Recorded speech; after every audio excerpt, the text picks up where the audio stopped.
Y justamente es necesario hacer un balance de dónde estamos y qué hay por hacer en diversos temas, obviamente relacionados al cambio climático. ¿Qué está haciendo México? Tengo el gusto de saludar a Jorge Martínez, especialista en cambio climático de EY México, Yari Valderas, coordinador de alianzas y vinculación de Reacción, a Montserrat Fonseca, directora de Educa Sostenible, y Graciela Saga, analista política. Gracias por estar aquí hoy.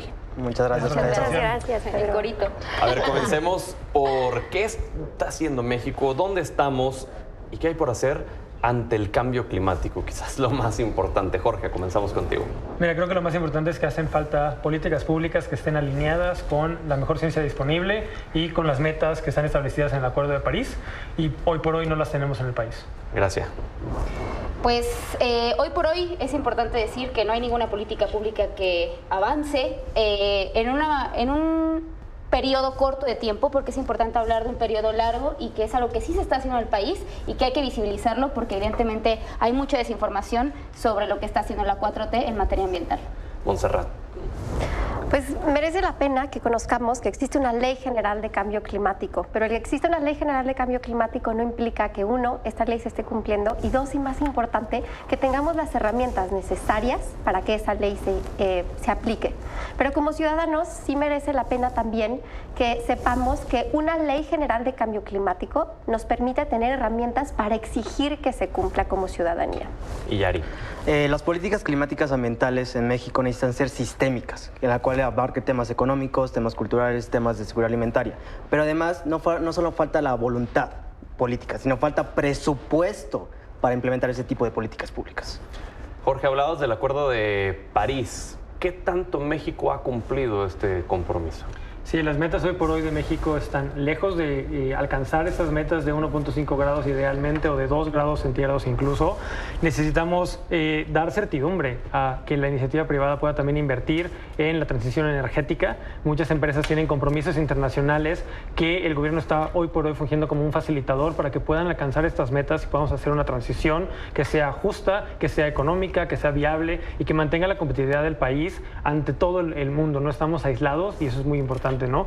Tener esta transición por los beneficios sociales, económicos y también los ambientales. ¿Cómo es esto de las metas de las empresas, Jorge? Porque hablamos mucho de los compromisos de los países, pero no de la iniciativa privada. ¿Cómo es? Sí, hay una organización que está emitiendo estas metas basadas en ciencia, que es para que se alineen justo con el Acuerdo de París, para tratar de llegar a 1.5 grados centígrados, para tratar de llegar a cero neto, cero emisiones netas para 2050, y las empresas alrededor del mundo, tanto por presión de inversionistas, de proveedores, de clientes, están acatando estas metas y están implementando sus estrategias para alcanzarlas, llegar a 100% energías renovables, por ejemplo, electrificar su flota vehicular, son algunas de ellas.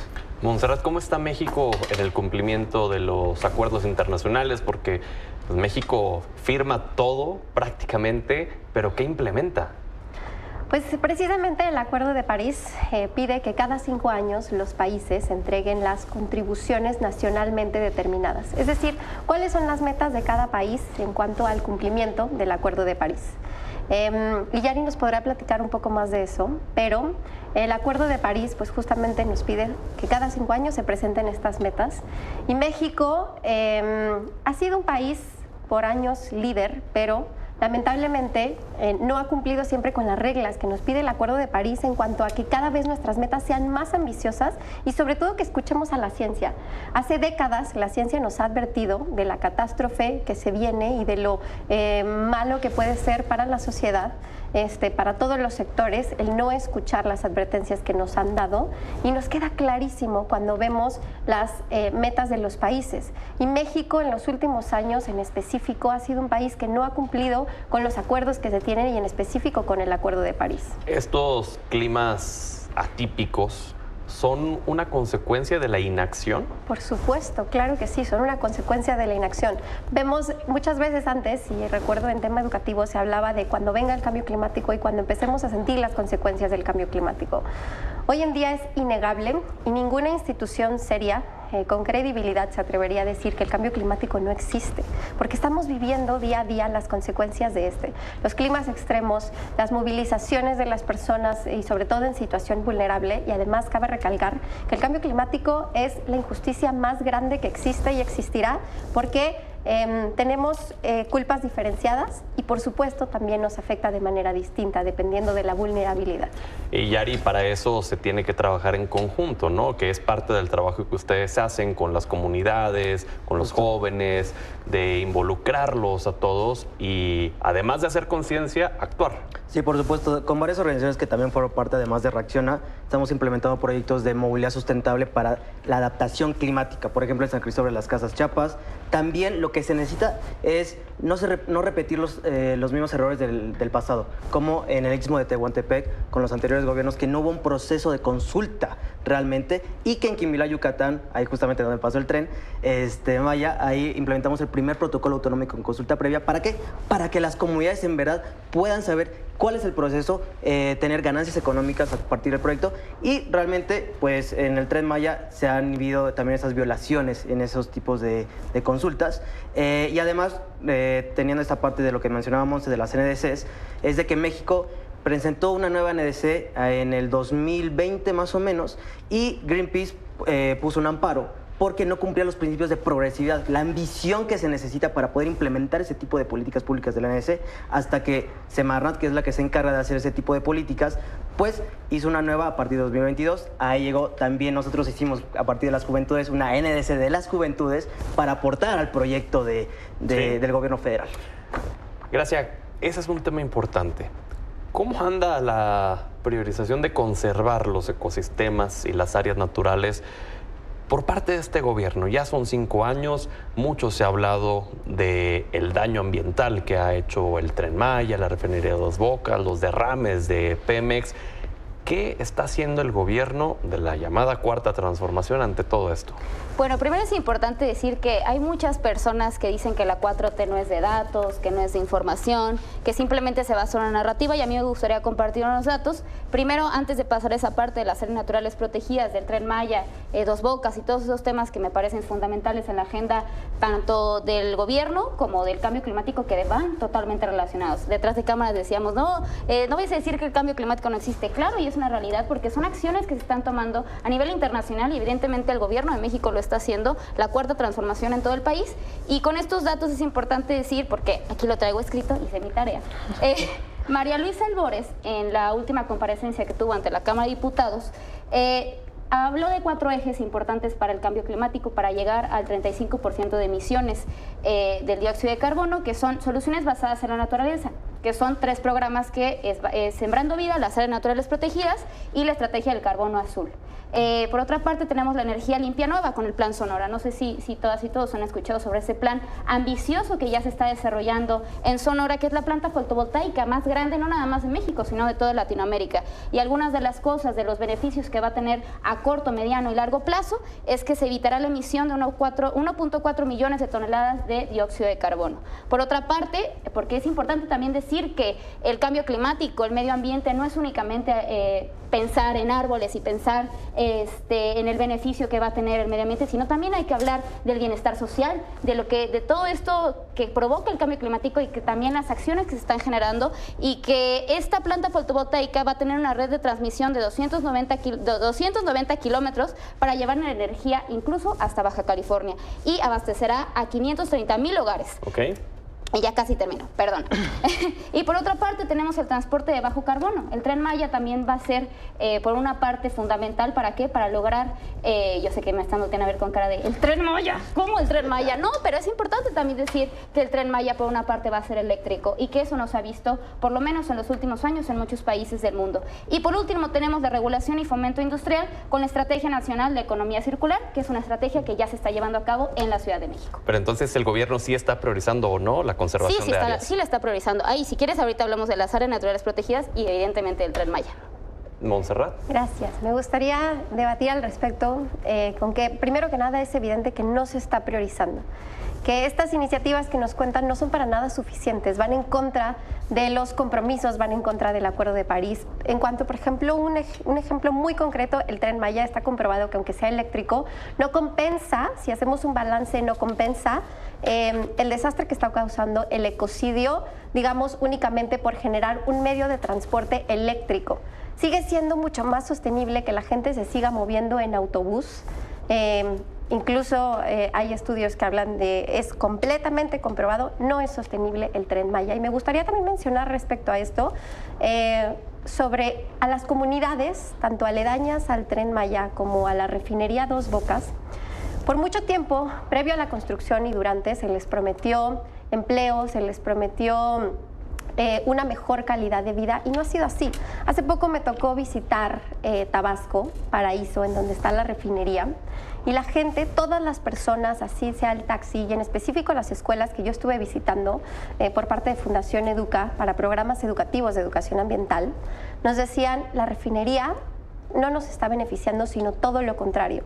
Estamos cerrando grupos de la primaria porque las comunidades aledañas que solían estudiar en esas escuelas ya no lo están haciendo. Los padres prefieren sacar a los hijos de la escuela porque la ciudad está creciendo mal, de una forma mal planeada, porque por supuesto solo se le está dando prioridad a quien no está beneficiando a la comunidad, está beneficiando únicamente al sector privado. Gracias, ¿te gustaría responderle? Sí, me gustaría decir algunas cosas. Primero decir que México está en el número 68-120 del avance de transición energética. Yo coincido, lo dije en un inicio, con que no hay políticas públicas, por lo menos en un primer momento, que alcancen para mitigar todo el cambio climático y todas las acciones que sí, evidentemente, también bromeamos con decir que los gobiernos anteriores, con los partidos anteriores, que realmente ellos destruyeron a México. Y no estoy hablando de una cuestión de propaganda y mucho menos de un eslogan, estoy hablando de una realidad. En 6 años no se puede combatir el cambio climático y evidentemente las acciones no son suficientes. Me gustaría decir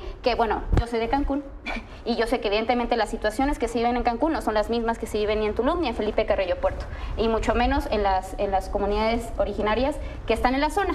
Pero en experiencia muy personal y también en conclusiones que he llegado porque viví toda mi vida ahí, es que no basta los autobuses, sobre todo por los precios, y como lo dije al inicio, no basta únicamente con hablar de cambio climático y de medio ambiente si pensamos en árboles, hay que hablar también del bienestar social.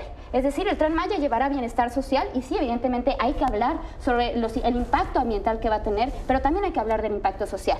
Y por último, me gustaría decir que pues no por nada la 4T tiene el 98% de aprobación. Eso significa que yo creo en Tabasco. Eso significa que yo creo que no sé si compartir esa opinión de que la gente está en contra de, cuando al contrario, con la creación de Dos Bocas, lo que ha provocado es una cantidad de empleo impresionante, y en el caso del Tren Maya ya hay carreras en los institutos tecnológicos en donde los estudiantes, las juventudes realmente van a estar involucradas en ¿qué? En el desarrollo del Tren Maya. Jorge. Respecto a los temas energéticos, quisiera ahondar un poquito. La transición energética a nivel global es una realidad, se está dando de manera acelerada y quien no participe básicamente se va a quedar atrás, no va a ser competitivo. Y lo que estamos viendo en el país hoy por hoy es que hay muchas empresas con estas metas de 100% energías renovables para 2025, incluso 2030. Para 2030, por ejemplo, 50% de reducción de emisiones es lo que va alineado con la mejor ciencia disponible. 35% con respecto a una línea base de 2013 es muy poco ambicioso, es prácticamente nada. Y no tienen estas empresas suficiente energía limpia para poder abastecerse. No vamos a poder aprovechar el nearshoring, este fenómeno que se está dando a nivel global, si no tenemos suficiente agua, si no tenemos las cuencas fronterizas y si además no tenemos suficiente energía limpia para proveer a esas empresas que quieren venir a México y que de hecho ya están operando en México y no están pudiendo cumplir con sus metas a nivel internacional. Y Yari, te vi con las ganas de participar. A ver. Pues mira, yo he tenido la oportunidad de recorrer una parte de México y en esas partes me he dado cuenta y nos dicen las comunidades de que en realidad, en la parte de Quimbilá les iban a proponer una zona hotelera, pero que el sector privado en realidad se iba a apropiar de esa zona hotelera y no iban a ser socios a las comunidades. Por esa parte, sabiendo que hay diferentes realidades en el Tren Maya, eso sí lo tengo que aceptar, pero además, en el tema de la refinería relacionada a Tabasco, lo vemos en la comunidad del Bosque. La comunidad del Bosque está totalmente inundada. Esa es una parte y la tienen que reubicar y todavía siguen ese proceso. Y otra parte es que yo no veo mucha ambición, yo no veo cierta progresividad tanto a corto, más o menos, pero mediano y largo plazo realmente no. ¿Por qué? Porque el 70% del presupuesto federal está asignado a temas de adaptación y mitigación, pero a gas fósil. O sea, ¿cómo es posible que en realidad tendría que ser para infraestructura? Y justamente lo que decía la compañera, no podemos sacar de línea de que tiene que ver con temas económicos. Por supuesto que sí, pero es a través de la infraestructura en las ciudades donde ese tipo de cosas pueden mejorar los negocios del sector privado local. Y otra parte de las responsabilidades diferenciadas es el sector privado, pero me refiero a los grandes empresarios. Los grandes empresarios tienen que hacerse responsables de lo que hacen en relación con el gobierno federal. Jorge. Sí, aquí hay un tema en el que estamos trabajando respecto a los certificados de compensación, cómo puede el sector privado de hecho participar y aportar de manera financiera a restaurar los ecosistemas, a conservarlos y protegerlos, y sin un marco regulatorio apropiado en el país, que de hecho el sistema de comercio de emisiones está atorado desde hace algunos años, claro, pues difícilmente también se puede participar y se puede aportar para hacer justo lo que menciona Yari. Se nos termina el tiempo, pero no me gustaría despedirlos sin que antes nos dé cada quien una conclusión concreta, breve y directa, por favor. Gracias. Ay, me agarraste en curva porque estaba pensando. Bueno, relacionado a lo que dije hace un momento, es importante hablar más allá del discurso medioambiental, sino también del bienestar social, cambiar el discurso, porque ecología sin conciencia de clase es un, ¿cómo era? Ecología sin conciencia de clase es un picnic. No tiene absolutamente nada que ver con justo lo que decías, que las empresas paguen y no nada más con una responsabilidad individualizada. Por último, me gustaría decir que es importante no nada más hablar de las empresas, compañeros, es importante hablar de la responsabilidad del Estado. El Estado tiene que ser el eje rector en la materia energética, en la soberanía energética, en la soberanía alimentaria, y todo eso va relacionado con el medio ambiente y el cambio climático. Entonces yo, por último, diría que sí, no hay política pública que en este momento alcance, pero vamos en buen camino. Evidentemente tenemos que ser mucho más ambiciosos, en eso puedo coincidir con ustedes, pero vamos por buen camino, tenemos que juntar todas las fuerzas, y sobre todo desde las juventudes que estamos involucradas en este proceso, y también reconocer lo que se está haciendo desde la 4T. Y Ari. Yo reconozco que se tienen que hacer alianzas con el gobierno, el sector privado, sociedad, juventudes, comunidades indígenas, afrodescendientes, pero aceptar la responsabilidad realmente del gobierno y de las empresas privadas grandes, en la que para mí no veo tanto una acción concreta, que sí puede haber ciertos resultados en varias partes del país, en comunidades pequeñas, y se reconoce, pero realmente no veo esa ambición. Y ahí están los datos con el tema del presupuesto, pero también la parte en donde se pueda reconocer en que las juventudes tenemos que actuar, podemos involucrarnos realmente, y el gobierno, yo no veo que el gobierno se esté involucrando a las juventudes, de todas las partes. Y me refiero a indígenas, afrodescendientes, comunidad LGBT, todos. Porque si no, va a ser el mismo discurso de siempre de que, ahí te voy a incluir, así, etcétera, pero no hay una política pública exacta. Y es lo que justamente en varias organizaciones que yo conformo, estamos implementando políticas públicas en bienestar, en relación a temas económicos, con relación a temas de crisis climática. Montserrat. Yo difiero, no vamos por un buen camino, porque no sirve de nada tener una ley general de cambio climático si no hay presupuesto y si no hay herramientas de implementación. Como educadora ambiental creo firmemente que tenemos que promover que la ciudadanía, que las niñas, niños y jóvenes estemos justamente capacitados, informados para no solo mitigar, sino adaptarnos al cambio climático, porque ya estamos viviendo y de manera diferenciada en las zonas más vulnerables viviendo los efectos del cambio climático. Jorge. Desde la iniciativa privada y desde el gobierno creo que hay que trabajar de la mano, colaborar, escuchar a las voces de las personas y de los grupos más vulnerables.